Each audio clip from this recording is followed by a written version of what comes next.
Hey everyone, I'm Ellison Morris. You are watching NBC News Now. President Biden taking a stand on gun violence today with 6 executive actions that confront what he calls an epidemic in the U.S. We're taking steps to confront not just the gun crisis, but what is actually a public health crisis. Every day in this country, 316 people are shot every single day. 106 of them die. The U.S. dealing with 4 mass shootings in the last month alone. The most recent, last night in South Carolina, where an ex-NFL player killed 5 people, including 2 children. Meanwhile, along our southern border, there are now more than 20,000 unaccompanied minors in U.S. custody. So what happens to these kids once they're with Customs and Border Protection? We'll take a look. And in Minneapolis, prosecutors in Derek Chauvin's murder trial focusing on what caused George Floyd's death. A pulmonologist saying Floyd died from a lack of oxygen, not fentanyl or heart problems. NBC News correspondent Megan Fitzgerald is in Minneapolis. Megan, Dr. Martin Tobin describing in detail the moment that he could see George Floyd taking his last breath on camera. Here's the doctor on the stand. At the beginning, you can see he's conscious. You can see slight flickering, and then it disappears. You can see his eyes, he's conscious, and then you see that he isn't.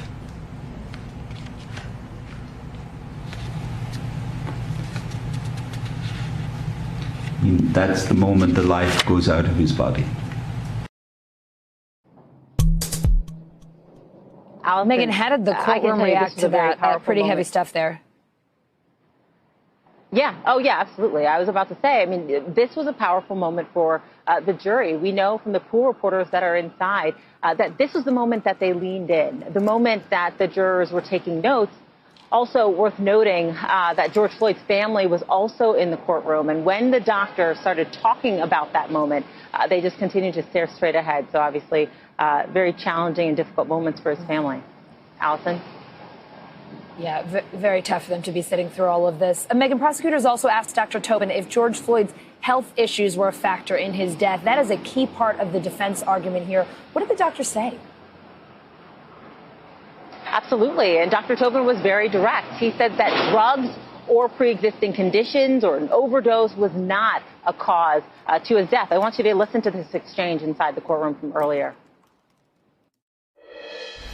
Are you aware that Mr. Floyd had some pre-existing health conditions? Yes, I am. Do you have an opinion to a reasonable degree of medical certainty as to whether a person who had none of those pre-existing health conditions, a healthy person, would have died under the same circumstances as Mr. Floyd? Yes, a healthy person subjected to what Mr. Floyd was subjected to would have died as a result of what he was subjected to. Now, the prosecution in this part of questioning, even zooming in on video of George Floyd on the ground, and that's when we saw Dr. Tobin reference to the jury how they could see George Floyd's body sort of rise and fall. That was his breathing, and it was the testimony of Dr. Tobin that that breathing pattern was consistent with normal breathing as opposed to someone who was experiencing an overdose. Allison. So, Megan, tomorrow the medical examiner is supposed to testify. Who else and what else will you be watching out for tomorrow? Exactly. So we are expecting to hear from more of these medical experts. But the biggest one, the biggest headline grabbing one is Dr. Andrew Baker, the Hennepin County medical examiner. He is the person who conducted the autopsy on George Floyd. And so as you hear us reporting on this quote unquote battle of the experts, we know that that is likely going to be a testimony that we're going to see the defense and the prosecution questioning back and forth, since that's such a pivotal part of this entire case. Allison? All right, Megan, thank you so much for your continuing coverage from Minneapolis. We appreciate it. Prosecutors questioning witnesses and experts in the Derek Chauvin trial for 9 days now. How they ask those questions is a critical part of making their case. NBC News legal analyst Danny Savalos explains. One of the things you can't help but notice as you're watching the prosecution in the Derek Chauvin trial is that they are asking a lot of leading questions of their own witnesses. And an unconscious neck restraint would not even be authorized for some forms of active resistance, would it? That's correct. A leading question is more like a true-false question on a test. You read a long sentence, and at the end of it, the witness either says true or false. They're applying restraint. The restraint has to be reasonable, correct? Correct. The only possible downside for the prosecution in using so many leading questions is that the jury might start thinking, hey, let this witness speak for him or herself. Leading questions are a lot different than open-ended questions, questions that begin with who, what, where, when, and why. With open-ended questions, a witness is pretty much free to answer however he or she chooses. Now, it may not sound like a big difference, but leading questions are actually such a massive competitive advantage that the rules say you can't ask them when the witness is friendly to you. The advantage here to the prosecution is obvious. They get to phrase the evidence exactly the way they want it to be. And then at the end of their question, their witness basically says, yeah, that's what it is. Did you see whether the defendant discontinued the use of this pain compliance technique during the restraint period that you've defined? Yes, I did, and no, he did not. Generally speaking, you can only really ask leading questions if it's not your witness or if the witness is hostile to your position. When the prosecution is asking these leading questions of their own witnesses, they are objectionable. That means that the defense can stand up and say, objection, leading. However, defense attorneys should object to leading questions using discretion. If the defense starts objecting to every single leading question, then they start looking like maybe they're hiding something. After all, even if an objection to a leading question is sustained, usually the questioner can rephrase the question and get to where they want to go. For example, is it true you've been a police officer for 20 years? That's a leading question. But if I stand up and object to that, they'll get to the same place by saying, officer, how long have you been a police officer? 20 years. So if you're going to object to a leading question, it better be something that's really harmful. You don't want to be seen as the attorney that's jumping up and objecting to leading questions every minute or two. That being said, in the Derek Chauvin trial, the prosecution seems to be asking only leading questions of their force experts and other favorable witnesses. Is this a use of force? Yes, sir. And the defense seems totally fine with it. It could be in the Chauvin case that the defense thinks, well, this evidence is going to get in anyway. If we object too often, the jury might look at us as trying to hide something. 6 people are dead after a shooting in Rock Hill, South Carolina, including a local doctor and the gunman who died by suicide and is believed to be former NFL player Philip Adams. NBC News correspondent Ellison Barber joining me now from Rock Hill. Ellison, what's law enforcement saying about that shooting right now? What do you know? So they say at this point that it is really all just very confusing and unclear in terms of a motive. What we do know right now is that 5 people are dead, a 6th person fighting for their life right now. Police held a press conference this afternoon and the sheriff played portions of 911 calls. They said they received 2 911 calls yesterday afternoon, and that is what led them to this horrific scene. Listen here. 2 technicians are there. One just called me, he can't talk. He's screaming, I've been shot, I've been shot. And one is non-responsive, the other one is talking slurred, and I think he's been shot in the face or the head or something because he can't talk. He just keeps saying, I've been shot, call 911, please. One laying on the ground. It looks like one of the workers, it was a guy working for a beating an air guy. It looks like he's laying on the ground. I saw the guy running around. And I heard it popping, but I didn't realize it was shooting until I saw this guy laying on the ground. Police say they have not yet been able to determine a motive or a definitive link between the suspect and the victims. We do know that the victims here, one of them, Dr. Robert Leslie, was a prominent doctor in the community. There were some reports perhaps tying the suspect to the victims and his family because of some sort of patient relationship. The sheriff says they have not been able to definitively find anything that indicates that he was a patient at this time. But the house just over my shoulder, this is where the suspect took his life. About a quarter of a mile down the road in the other direction, that is where the victims live. Police say that they have definitively confirmed the shooter as a man by the name of Philip Adams. He was, as you said, at one point in his life, an NFL player and had played for a number of teams. Police said they found evidence on scene that definitively conclude that he is the suspect here. He took his own life with a single gunshot wound to the head. Police say they tried to come to this home where he lived with his parents to talk to him, but at some point they discovered that he was no longer alive. But the names to remember, not the names of that former football player, but the names of the victims here. They were Dr. Robert Leslie, his wife Barbara, their two grandchildren, Ada and Noah. They were 9 and 5 years old. And a man who was named James Lewis, who was working with another colleague whose name we do not yet know. That's the person who is still fighting for his life. Two of those people, they were working on Dr. Leslie and this family's air conditioning unit when they were shot. One of them killed, the other fighting for his life. Again, those names, Robert, Barbara, Noah, Ada, James, and a sixth person's name, a man whose name we do not yet know, still fighting for his life. Allison? Well, Ellison, heartbreaking to hear about those victims, to hear about children here. I know police are obviously still trying to get to the bottom of what happened here and don't have a ton of information. But what else do we know about Adams besides the fact that he played in the NFL? Do we know anything more about his background, his connection here?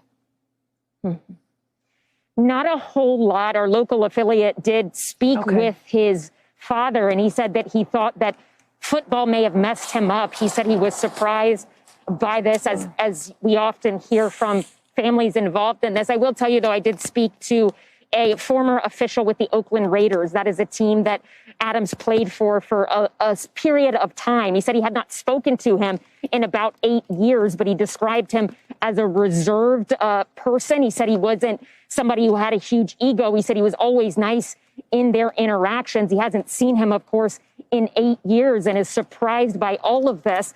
But really, there's not a whole lot we know about his background since the time he played football. We do know, though, that there were in 2012, when he was playing for the Oakland Raiders, at least 2 incidences where he got concussions while he was playing over kind of a 3-day game period. We've reached out to the NFL to try to get more information on that and those injury reports, but so far we have not heard back.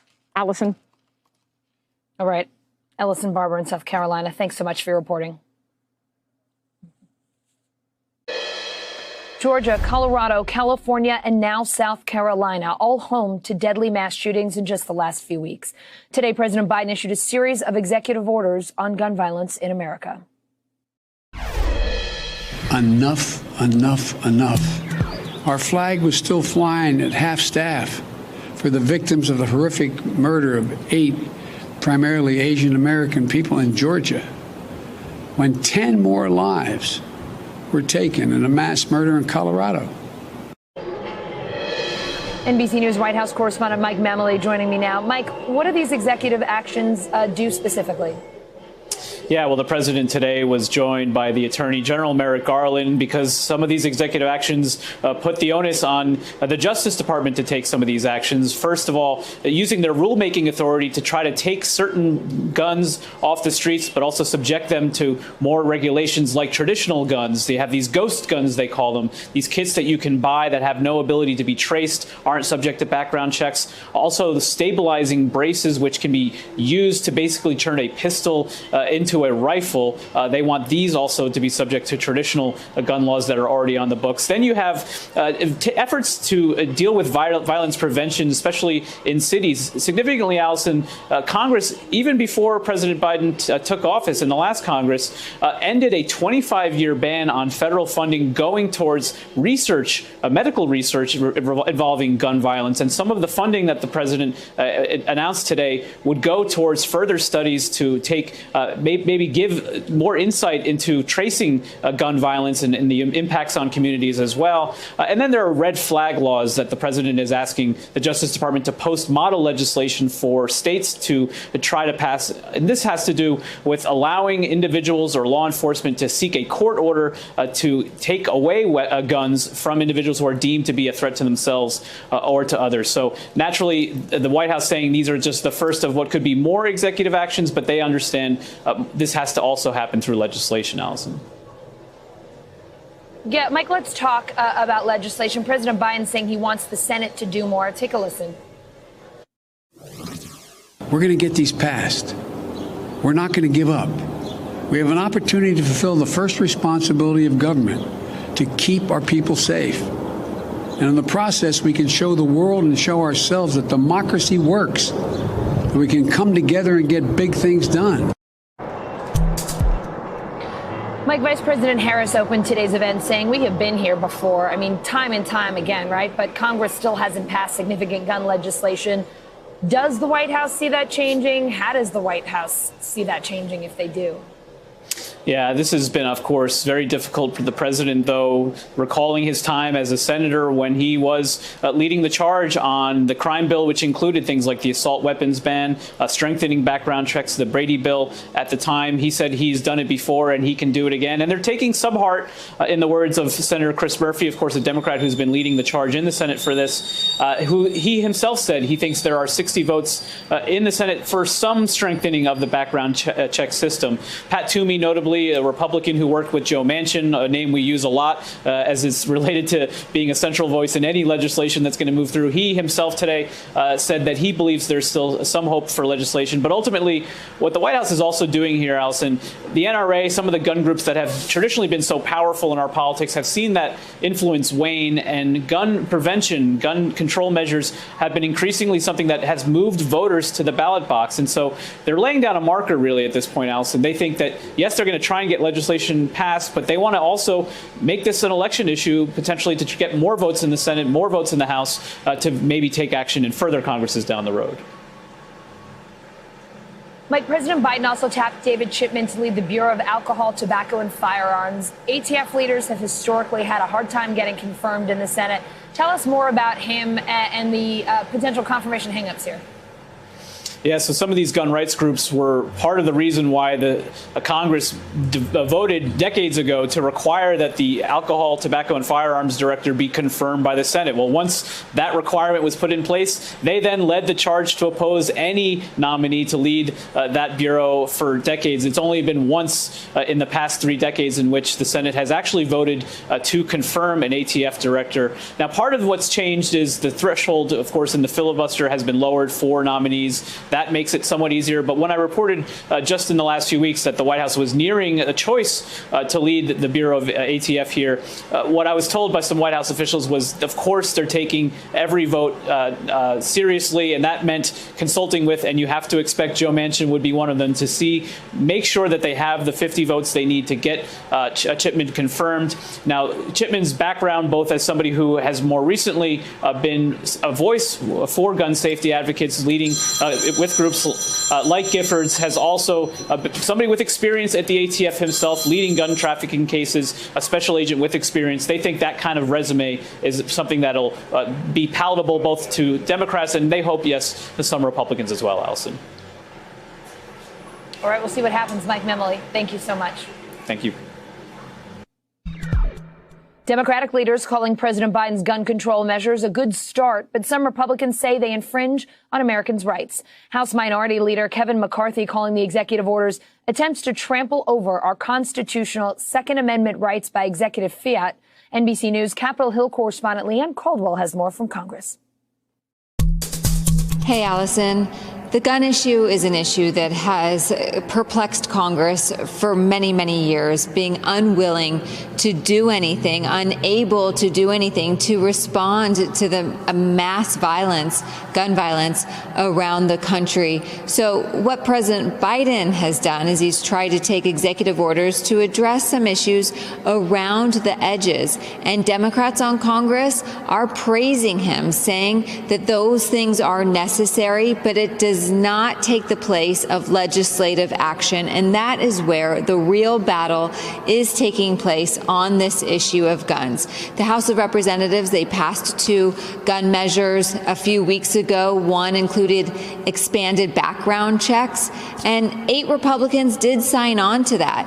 The Senate Majority Leader Chuck Schumer has said that he is going to bring up a vote on those 2 pieces of legislation, something he hasn't quite done yet. The reason is because Senator Chris Murphy of Connecticut is asking for time to try to negotiate with Republicans to actually pass something that lands on President Biden's desk that can actually be signed into law. And there was a little sliver of perhaps optimism today when Senator Pat Toomey, one of those Republicans who have been involved with bipartisan discussions on guns, he put out a statement after President Biden spoke saying that he thinks there is a chance that something bipartisan could be done on this issue of background checks, something that has eluded this Congress and many Congresses before, including after the horrific tragedy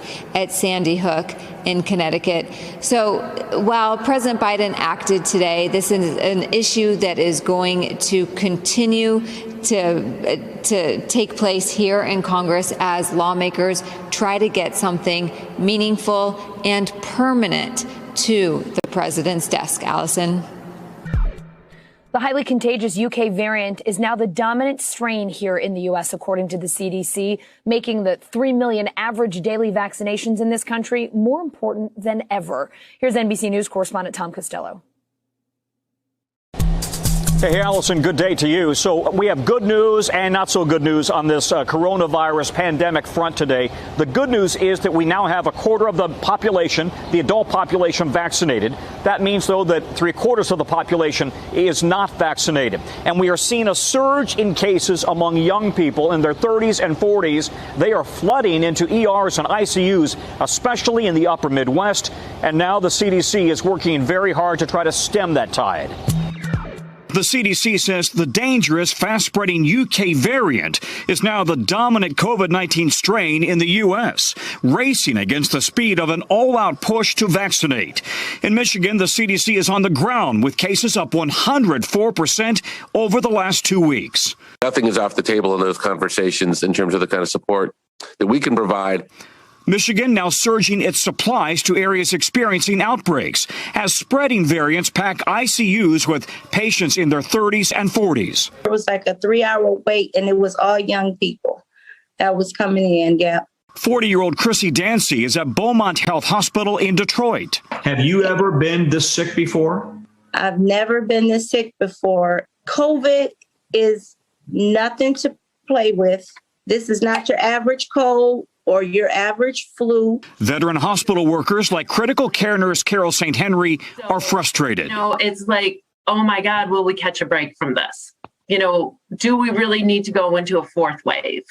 The nation's leading health experts are now sounding the alarm about the COVID clusters around the country impacting young Americans, daycare centers, and youth sports. In areas of substantial or high community transmission, CDC guidance specifically suggests refraining from youth sports that are not outside and cannot be conducted at least 6 feet apart. But there is some reassuring news. As cases and hospitalizations are increasing, deaths in the U.S. have decreased nearly 20%. With 3 million vaccinations every day, the White House is now urging Americans to not let their guards down yet. If all of us do our part, we can help save lives. Another piece of news here to pass along on the AstraZeneca vaccine front. Now, this vaccine is not yet approved in the United States. It is approved in Europe. It is approved in Canada.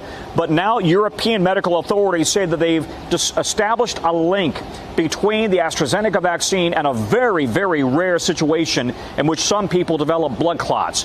Tens of millions of people have received the AstraZeneca vaccine. They've got about 18 reports of people dying. But because of that, they are now suggesting people under the age of 30 should get a different vaccine, at least in the UK, while they proceed and try to get more information. But really, that is a blow to the global effort to vaccinate as many people as possible, because AstraZeneca's vaccine is really already rolled out to more than 100 countries. Allison, back to you. All right, let's bring in Yahoo News medical contributor Dr. Derek Cass. Dr. Cass, it's great to see you. All right, so I'm trying to wrap my brain around this, right? But we're seeing surges in this country in places like Michigan. Those surges driven by younger people. We're also hearing that the UK variant is now dominant here in the U.S. Is there evidence that these new variants, that the UK variant affects young people differently? Do we have any sense of that yet? No, I think we're conflating two pieces of information. One is that younger people are less likely to be vaccinated. Good. Clear it up for us.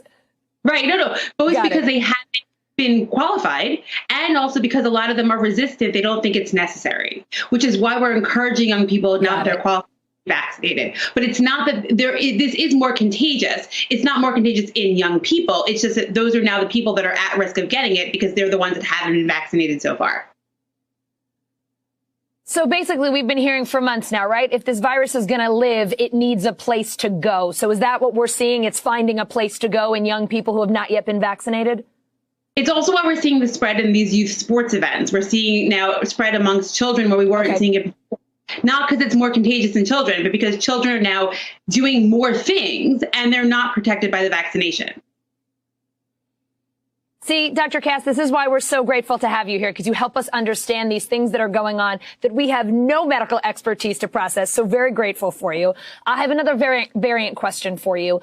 Researchers in California say they've identified 5 new cases of that double mutant COVID variant from India. What do we know, if anything, about this variant, how it spreads, how it might react to a vaccine? Do we have much information on it just yet? So we don't have a lot of information. What we know is that we're watching it. We know this term double mutant sounds even scarier than single mutant or single variant. And so people are a little more alarmed in the name. And that the idea is that could it then evade or have diminished immunity for the vaccines? There is literally no evidence right now that that's true. These are all just things we're watching out for. And this is why we need surveillance, so that we can find these new variants or combinations early and make sure to get into those communities where it exists and stop the spread. Remember, again, the only way to stop these new variants is to stop the spread in everybody who is not vaccinated. So something else that we're having trouble wrapping our brains around, NBC News is reporting on a COVID geographic divide, if you will, right? We're seeing cases go up in a lot of states with tight restrictions, many of them up north. And we're seeing cases go down in some states with looser restrictions, largely in the South. Do we have any sense of what's going on here?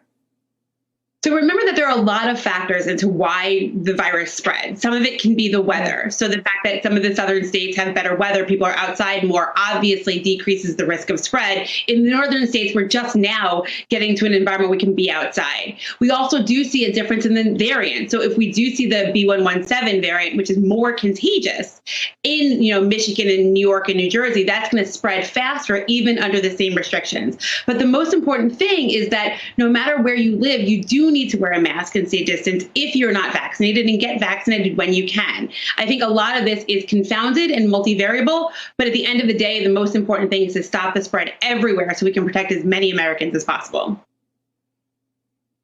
Any more advice for those of us as we're about to get vaccinated? I know, especially in my particular age group here in New York, we're now eligible. We're getting excited for that first shot. But there is a period of time between the first and the second. Things that we should be doing, not to be overconfident once you're kind of halfway there. So the worst feeling in the world, and the hardest information for me to give a patient is to tell somebody who had one vaccine, now they have COVID because for some reason they let their guard down too early. So what I would say is that if you have your chance to get your first vaccine, if it's the mRNA vaccines, stay the course through the end. Still wear your mask. Don't go to dinner yet. Do not let your guard down. Once you are 2 weeks past that second shot or 2 weeks past the J&J one shot, you are in good shape to start re-emerging from this relatively horrific year. Dr. Cass, thank you so much for your advice. And I look forward to talking to you once I've emerged on that other side. Appreciate it. In person, Allison. Yeah, would love that. Hey, Allison, 744,000 jobless claims were filed last week alone, plus an additional 150,000 pandemic unemployment claims. The good news is that pandemic unemployment assistance claims went down pretty significantly, which means that gig workers, independent contractors are all starting to head back to work as economies across counties and states reopen again. But that overall 744,000 number for unemployment insurance claims, that's actually more than expected. And it shows that even though the economy is reopening and more people are getting vaccines every single day, the case rise when it comes to COVID-19 and the death count is still very much impacting the economy. And it's no surprise in the sense that the Federal Reserve Chair Jerome Powell has said this recovery is going to take a long time. But as people get more stimulus checks, there is a big question of heading back to work and what that will actually look like, especially in hard-hit industries like restaurants and retail. So there's a long way to go, but that flatlining, that very difficult pain for people who are applying for new unemployment claims continues, and we don't expect that to abate next week or the week after, but perhaps it will start to get better starting this summer. Allison? Queens, New York, one of the most diverse counties in the country and one of the most COVID ravaged. In one Queens zip code, 50% of residents tested positive for the virus. And today, many of the borough's immigrant workers are worrying not just about their health, but also about making ends meet. NBC News senior investigative correspondent Cynthia McFadden followed two Queens mothers as they chase the American dream. First light in Sunnyside, Queens, as the 7 train ferries a largely unseen workforce to and from Manhattan. Some returning home from a night of scrubbing office buildings, others just starting their day. Adriana up at 5 and on her way to clean a Manhattan apartment. She lives in the shadows, undocumented. It's like living a double life. She asks us not to show her face as she feels many Americans hate her. Do you feel that way? Do you feel that there is a group of Americans who hate you? Yeah. She came alone from Mexico as a teenager. Now 44, she has no path to citizenship, a couple of months shy of qualifying as a dreamer. Her husband works in the back of a fancy Manhattan restaurant, also undocumented. They live in a single-bedroom apartment with their 2 kids who are American citizens. The whole family got the virus, quickly burning through their small savings. Worried they'd be thrown out of their apartment, their income cut in half by the pandemic. And while they pay taxes, you don't qualify for SNAP food care benefits. No. You don't qualify for federal housing assistance. No. You don't qualify for the pandemic unemployment assistance. No.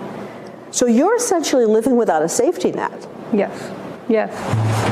And another with milk, please. Which makes Sunnyside Community Services, which has been providing help to all regardless of immigration status, critical. Judy Zangwill has been running this place for 30 years.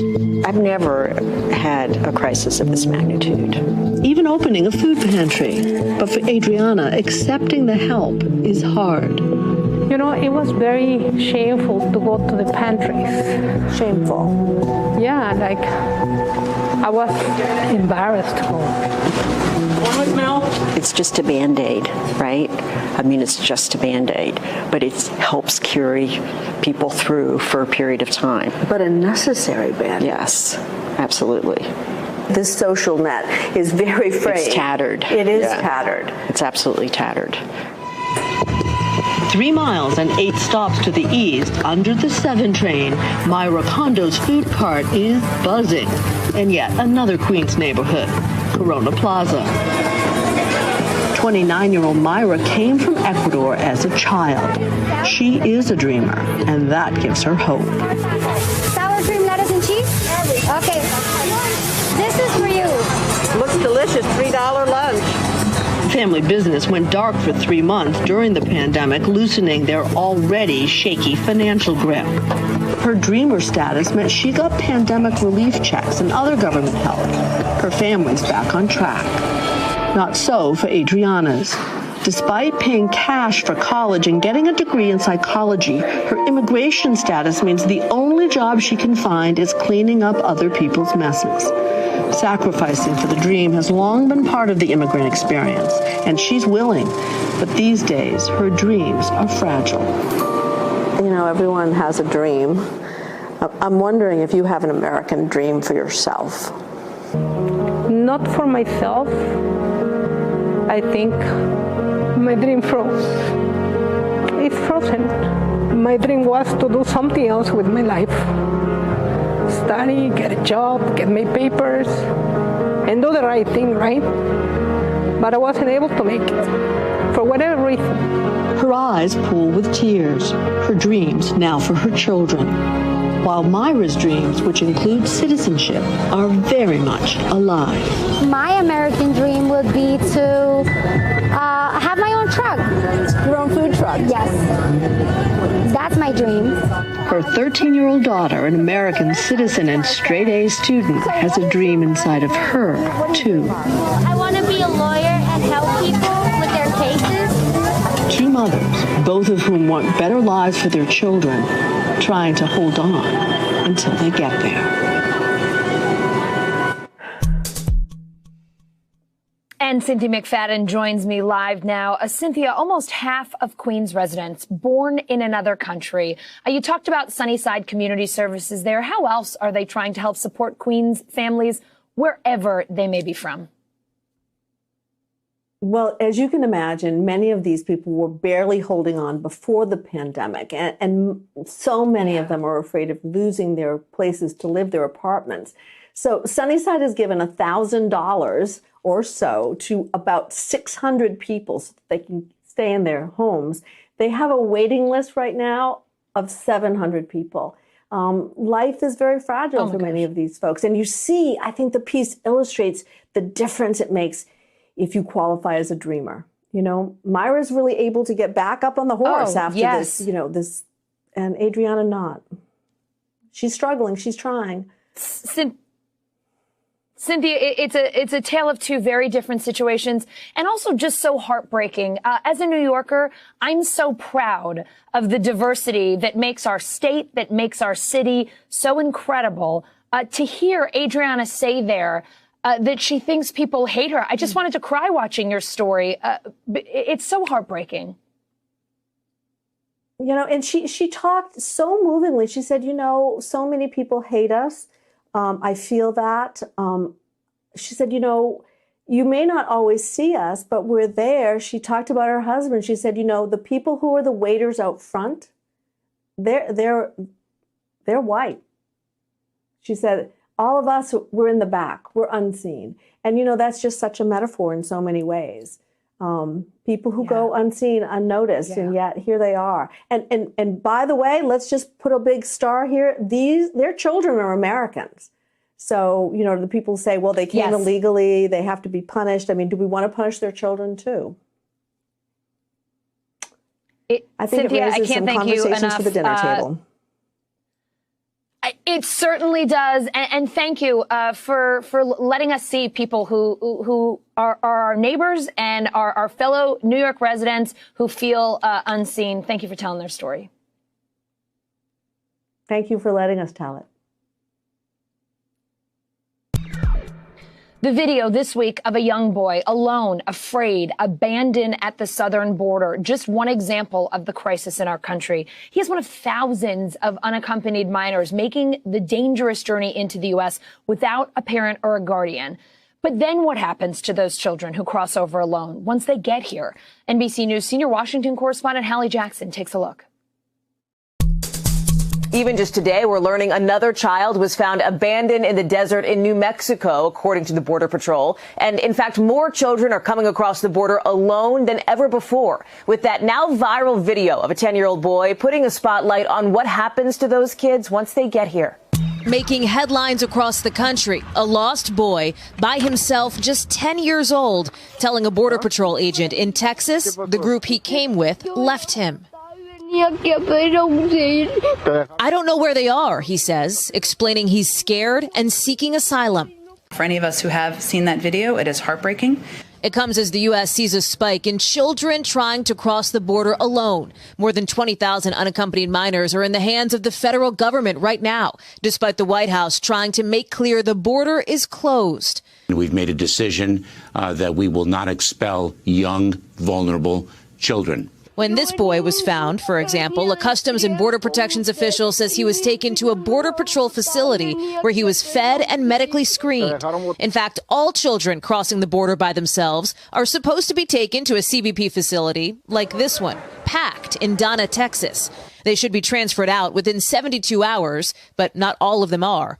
Next stop, Health and Human Services, which takes the kids under their care and into their facilities, including places offered up by local governments. In Long Beach, California, that's a convention center now opening its doors to as many as 1,000 kids. One facility in San Antonio coming under scrutiny. Texas Governor Greg Abbott saying state agencies had received complaints of child abuse at the Freeman Coliseum facility, which houses more than 1,600 teens. In short, this facility is a health and safety nightmare.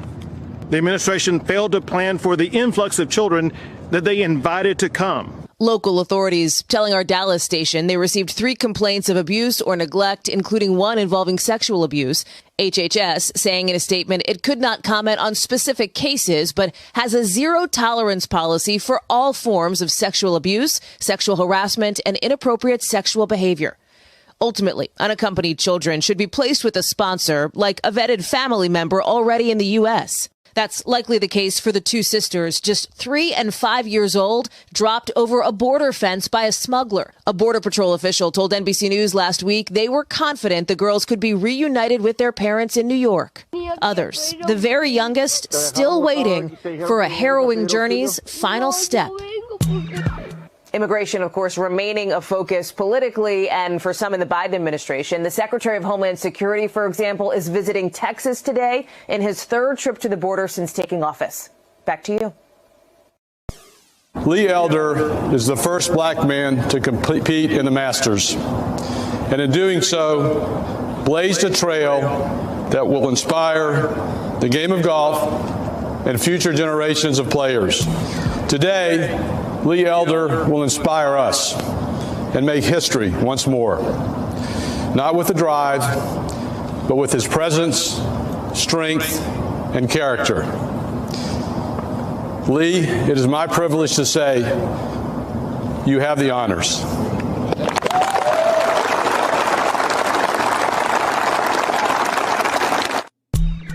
A powerful moment at Augusta this morning. Honorary starter Lee Elder opening the Masters 46 years after breaking the color barrier at the tournament. A new NBC Sports podcast hoping to make golf even more inclusive. It's called Beyond the Fairway, and it's hosted by 2 self-proclaimed failed pro golfers. The hosts of Beyond the Fairway are here with me now, Will Lowery and Doug Smith. Hey there, golf failures. How you guys doing? Very interesting to be called that out loud.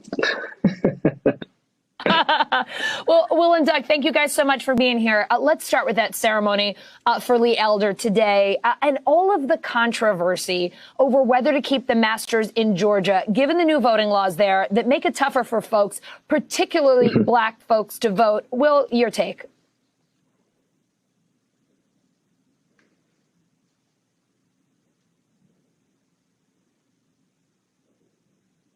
All right, we don't have Will's audio right now, so Doug, I'm going to get your take. Ceremony honoring Lee Elder. It's just so well deserved. You talk about a guy that's had to struggle to play golf at a high level and coming from the military and a background with family that he didn't have the strongest family. You know, his parents died when he was a young man. He bounced around different cities and found the game of golf thanks to Ted Rhodes and others in the black community at the time. And what it means to be standing alongside of Jack Nicklaus is so impactful and so important. I mean, Lee Elder's contributions to this game is something that, you know, Will and myself probably wouldn't be around. And Tiger tweeted earlier today that, you know, he wouldn't have been able to play the Masters had it not been for Lee Elder. And one thing we got to note is when Lee Elder, like Jackie Robinson, broke the color barrier at Augusta, you know, there were a lot of death threats that he received just for having the wrong skin color and trying to play golf at one of the most elite places in the world. So definitely a huge day, and hats off to the chairman and Augusta National Committee and members for welcoming in Lee Elder today. All right, Doug, good news. I think we got Will back. I want to ask you both. So when you first launched this podcast, Doug, you said, who better to bridge this era of golf? A guy with dreads who plays golf backwards and cross-handed and a failed professional golfer. Will, I'll let you get a word in here since we have your audio back. Tell me more about how you guys dreamt this one up. Well, I don't know. Doug has another podcast called Birdie Not BS. And Doug is probably one of the pioneers when it comes to the voices of golf. You got a black guy right here who speaks on golf so highly and so and highly educated and know a lot about the game. So I just pretty much asked him, I said, hey, man, do you want to join me? I spoke to Molly Solomon, who is president of Golf Channel. And I asked her, she said, how can we get more voices in the game? How can we bring more people to eyeballs to attract to the game? And I said, well, let's just get two black people talking about the game of golf. And it couldn't get any better than that. It lined so perfectly. I came humbly and with my tail between my legs, and I asked Doug, will you come join me in this project? And here we are. Oh, man. I absolutely love it. And listen, it was an easy sell with us to have you on the show today. I said, this is a fantastic podcast. Why would we not want to have this conversation? This is amazing. So let's talk about it. We showed some images there. You have had some big names on Beyond the Fairway. Basketball Hall of Famer Ray Allen. Football Hall of Famer Marcus Allen. In your newest episode, you got Steph Curry. So it's not just guys with the last name Allen. No. Doug, let me ask you, what'd you get into with Steph?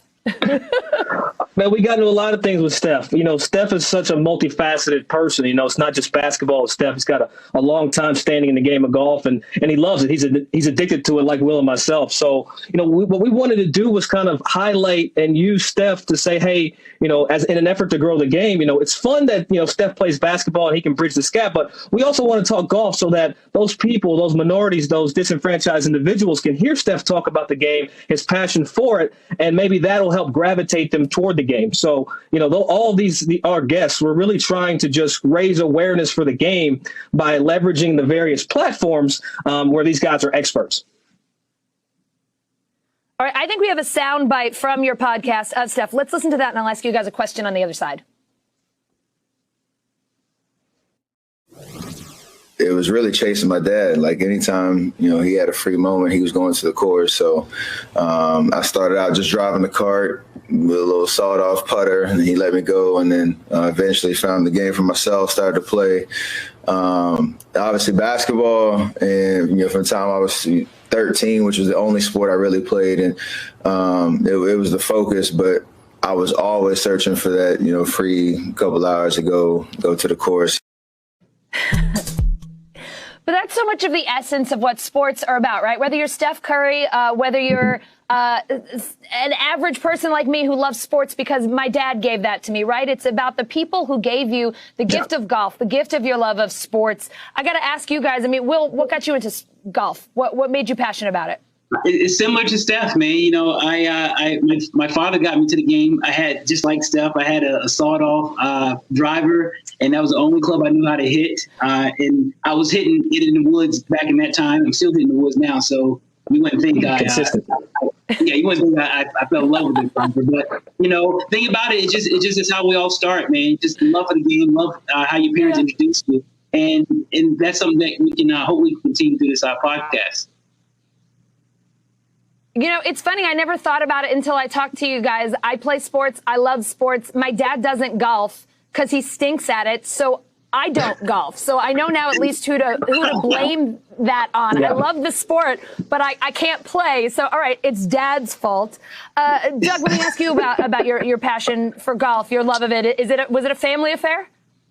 No, I'm the only person on either side of my family that plays golf. When I started, I would turn the floor mount TV to, true story. I would turn the floor mount TV to back then it was even NBC then. And my parents, I'd take the wiffle ball bat and hit like little wiffle balls off the ground. And my parents thought, I was a bit challenged as a child because they're like, that's not how you use a baseball bat and ball. So, through the years, I had great neighbors that actually kept me in the game and kept me close to it. So it's been a labor of love for me, man. I'm like the junkyard dog when it comes to how I got in the game. I also have to say, I just noticed when we pulled out to the wide shot, I love the double entendre of the sign you have behind you. I'm from Plainview, Bethpage, so I know the Black Course sign. That's Bethpage Black behind you, right? Yeah, both of us, yes. Doug, for sure. Well, you can't really see mine. It's kind of hidden in the shot, but you can see it right there. We just saw it when you pulled out. Yeah, there it is. It's the warning. For anybody who doesn't know, this is one of the...